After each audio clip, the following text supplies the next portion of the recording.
Welcome. Today we're going to be talking about deals that don't go through.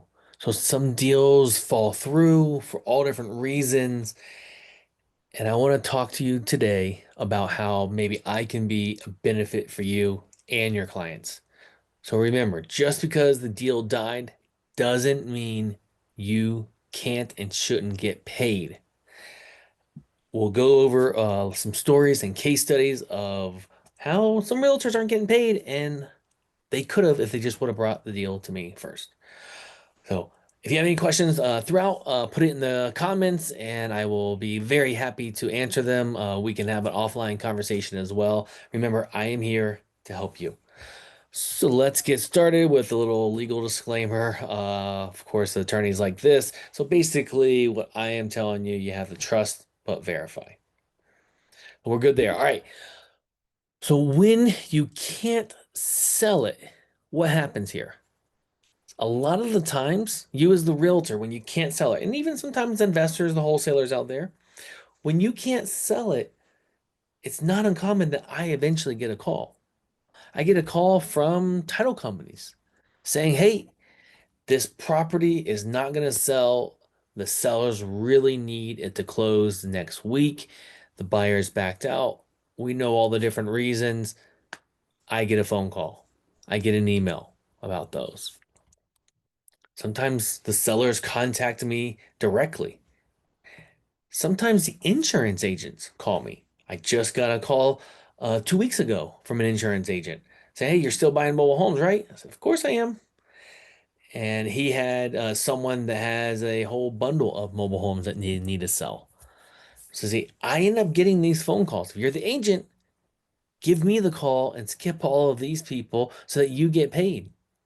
And then also sometimes sellers' friends, they refer over to me because a lot of people know about me in the area. So they say, well, if you couldn't sell it with a realtor, then usually tell the story. Well, I know a guy that he can buy the properties. Different stories get told about me. I get the phone call, and you could have been in the middle making some money.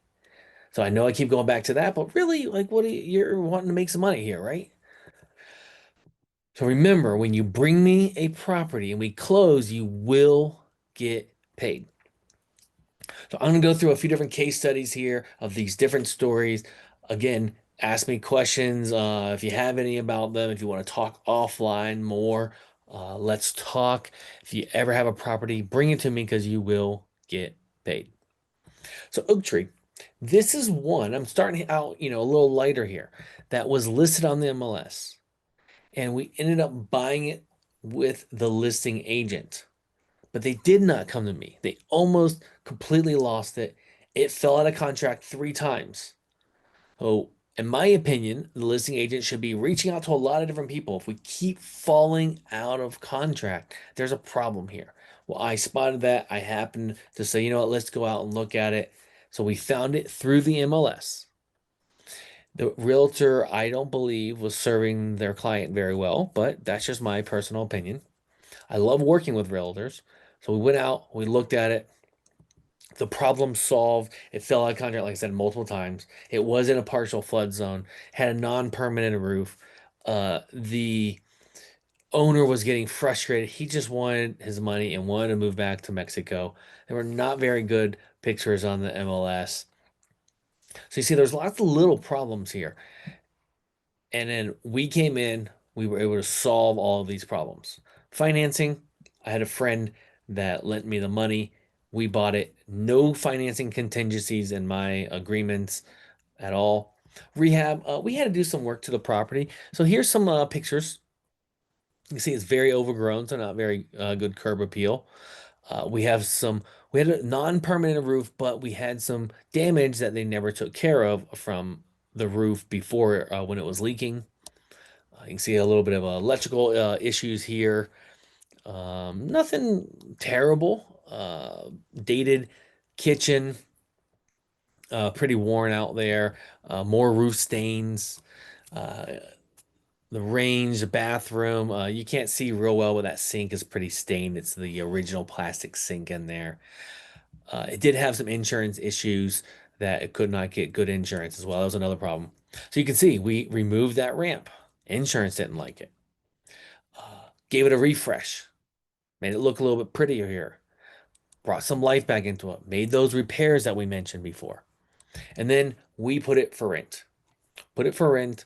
We have someone living in there, taking great care of the property. And we end up purchasing it at 135. Now it was listed at 159.9. And of course, we did a little bit of negotiating. I just told them, look, here's all we can pay. We're happy to close. We're not going to have any of these weird contingencies, with confidence. And they left it out there a little bit longer. But like I said, it had already fallen through multiple times. I became their confident buyer. Of course, we always want to get a little bit more for the property. You want to help your seller a little bit more. But if you're going to get nothing or a lower price, if the seller actually wants to move on, if it's not selling, there's a reason.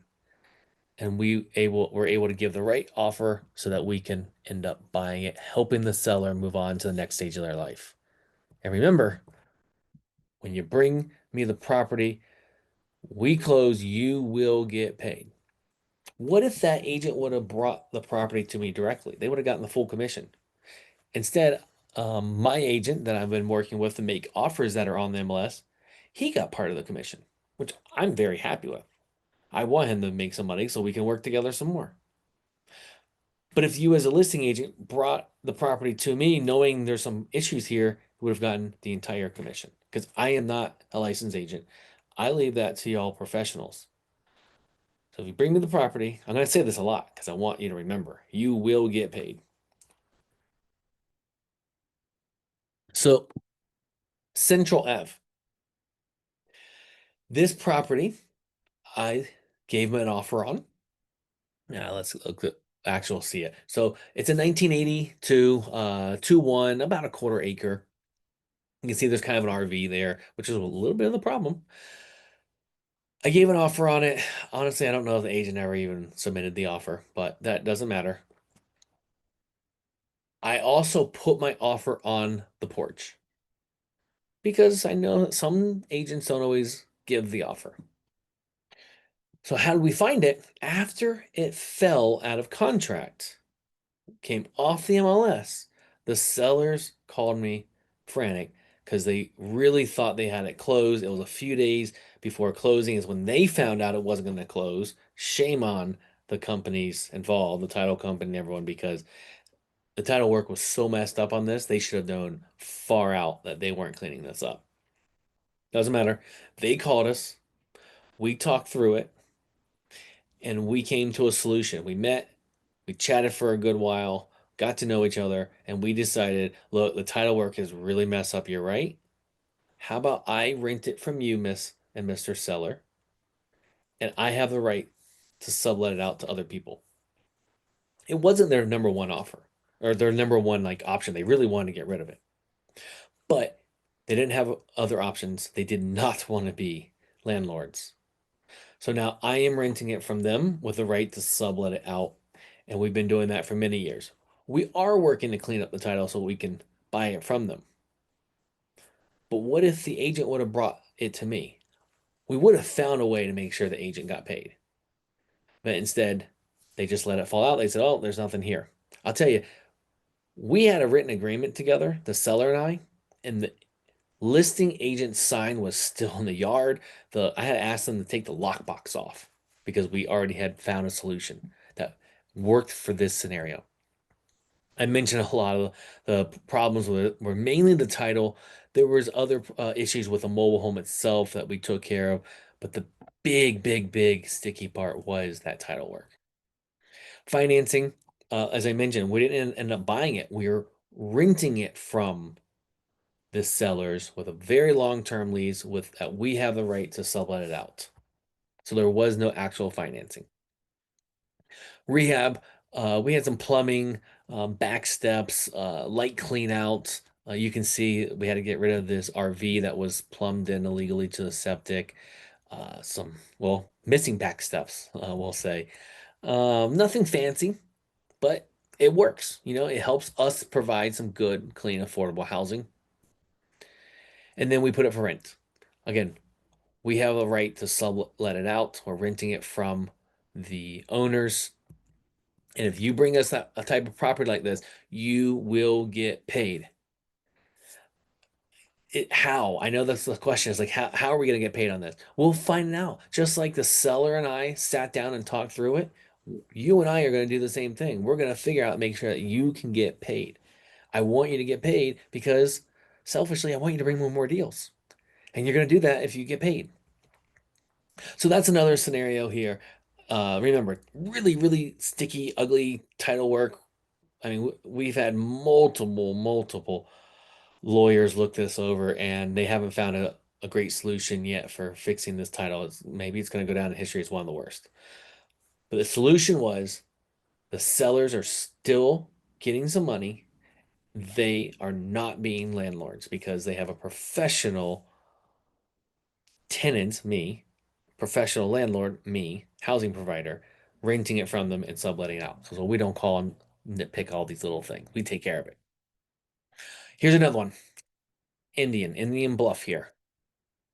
This property was brought to me by a realtor. She actually brought it to me. It was not on the MLS, and she said, Adrian, I am so busy right now. I don't have time. I don't want to deal with this property because she still wanted to help the seller because she knew the seller's a referral to her, but she did not want to do the work, as she said, such a small contract price. It was smaller than what she had been doing. She was very busy. So she brought it to me. That's how, so referral. The seller needed money for her wedding. She hadn't been living there in a few years. She lived a few hours away. This is in Winter Haven. She was now living in like northern Zephyr Hills area, so about an hour and a half ish away. She did not want to come down there anymore. And the property had been moved. The mobile home had been moved before, which meant traditional financing was very challenging, we'll say. There are a few small exceptions. I went over this in another webinar I did on financing, but it makes it very challenging. So it had been moved. She didn't want to clean out her stuff inside, and she was talking to another investor. Her and I were talking, and she said, I would love to go with you because the other guy is a jerk. Unfortunately, there are some of them out there. Yes, not all investors are created equal, just like all realtors aren't created equal. He was being a jerk. He said, will you please just match his price so that we can do the deal together and I can get rid of him? And I looked it over again and I was able to. So I'm solving all of her problems, helping my realtor that brought me the deal still have a good face because she brought me into it. Financing, I brought a friend again. He brought the money. So there's no financing contingencies in our agreement. And we had a very light rehab. All we really had to do is clean out the inside.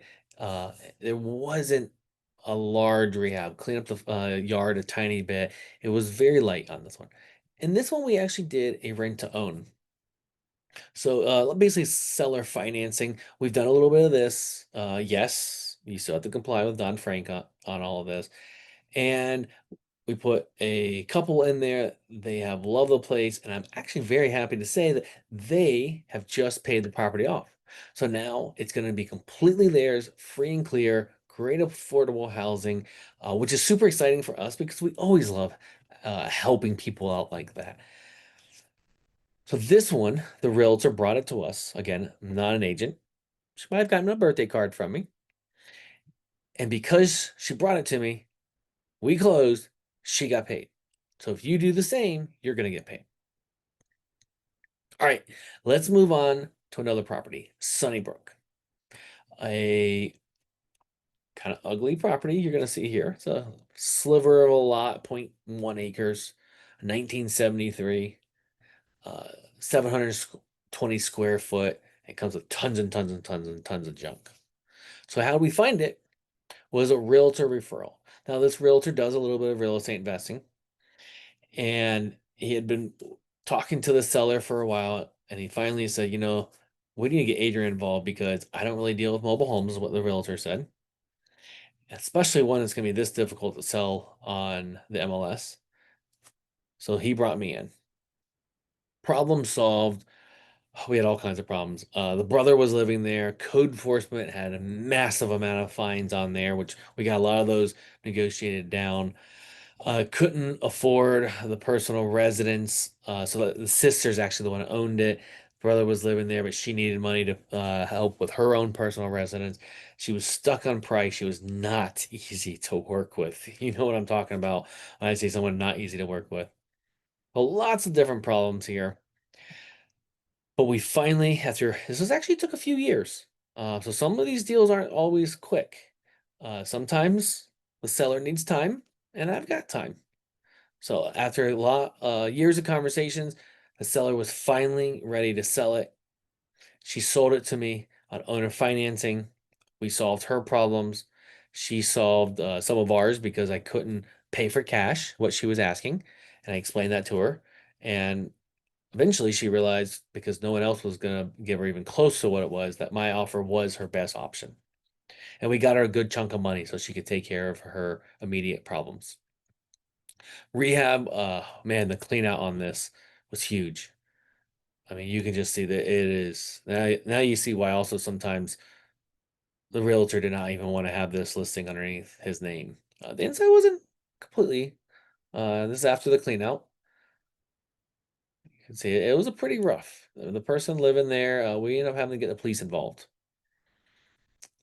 Massive clean out. And then what we ended up doing with this one is we sold it to another investor as a rent to own so that he is able to, he's doing a little more of the work himself. He's in mega growth mode. He likes properties like this. So we're able to make a little bit of money selling to him. He's being helped out, getting to grow his portfolio. The realtor got taken care of. The seller got exactly what she was looking for. So everyone got what they were looking for. Because if you bring me a property, you will get paid. Now, that's what I had prepared today for these different examples. We can go through tons and tons and tons of more examples of why properties fall out of closing. We know it will happen every once in a while. It's unfortunate. Look, I give backup offers hoping for the sellers that they get a better offer, but it's not always the case. I give an offer based on what makes sense for me because I have to be able to feed myself and pay for my team in order to then be able to buy again and again and again. So if I can ever help you, I can ever help any of your sellers, your clients, contact me. I would love to be able to help you all out.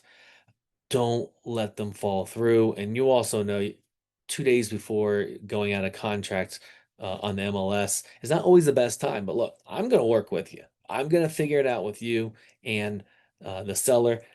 So if you have any questions, send me a message on any of the social media platforms through our website. Email me directly. We'll put all that in the comments as well.